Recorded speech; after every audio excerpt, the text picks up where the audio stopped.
Hello, it's Lance from Lancer's Lizards, and I'm here today to talk about something that's happening far too frequent nowadays, and that's power going out when it's nice and cold outside. Storms are getting more frequent and far more intense, and we're getting a lot more ice storms.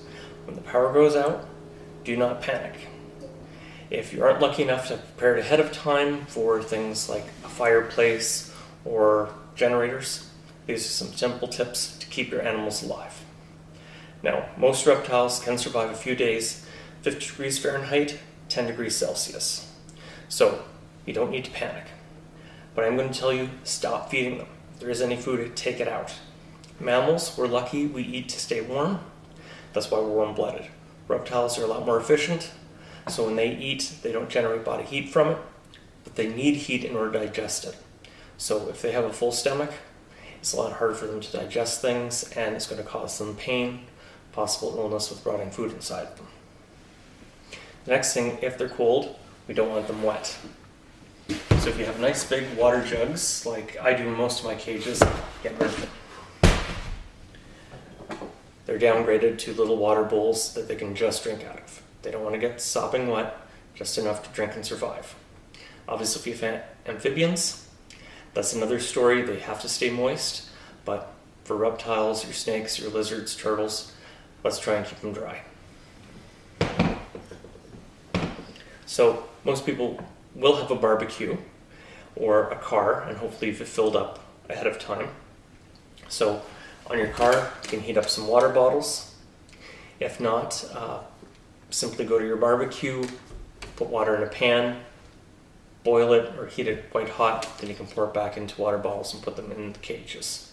I recommend wrapping them so you don't have boiling hot water, because that obviously can get burns if they're trying to cling to them. Gel packs can also be used, heated the same way, either in the boiling water itself or on the engine heater. Rocks are an old-fashioned way of heating up. In the Victorian age, people would stick them by their fireplace, then wrap them in a towel or a sock, and then put them into bed with them. So you can do the same thing. Make sure, again, you're wrapping it up and not putting a piping hot rock in directly so that they can climb onto it and burn themselves.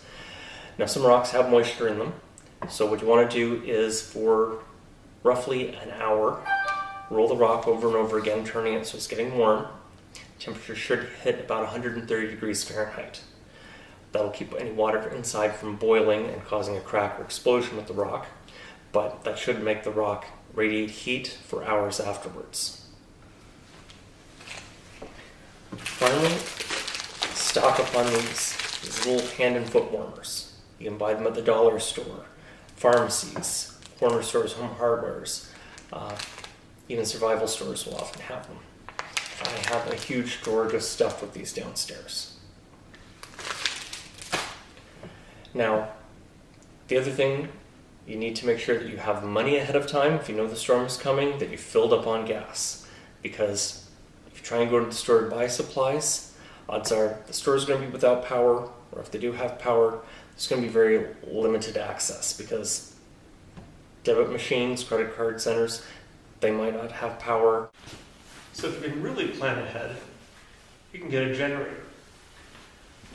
These small models, they're used mainly for RV camping, but if you just need to plug in your furnace, most models, it'll give you enough juice just to get that pilot light going in the thermostat. If you try anything else, you're going to blow it, and then you're back to square one.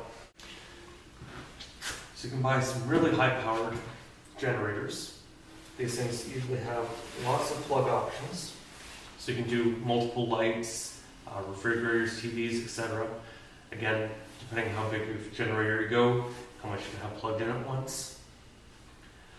If you really want to up the game though, these oven plugs or your dryer will have these cylinder plugs.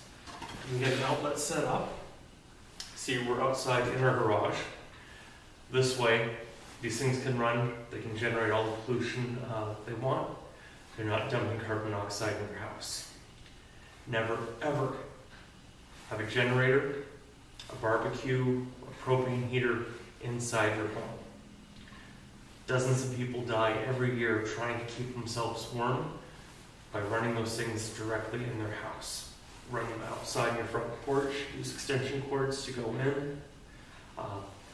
Your garage, your balcony, whatever, do not have them in the house.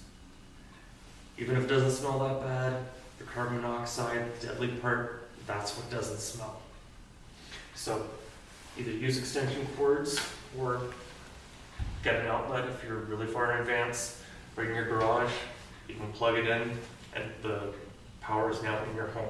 Whatever you choose to plug in and turn on, now that electricity is running all through your house. Now I know not everyone can afford these, but if you can, they are great. They've been a lifesaver for me. At our last place, we lost power a few times over the years, so when we bought this house, we insisted on having one of those. We've been lucky because almost every year since we've had it, we've lost power at least once during the winter time. Been able to pack up my kids, put them in the living room, we've all stayed nice and toasty. So if you can, a fireplace or a wood stove ahead of time. I know it's not an option for everyone, but if you have lots of lizards, or even if you just want to stay warm, it's a great thing.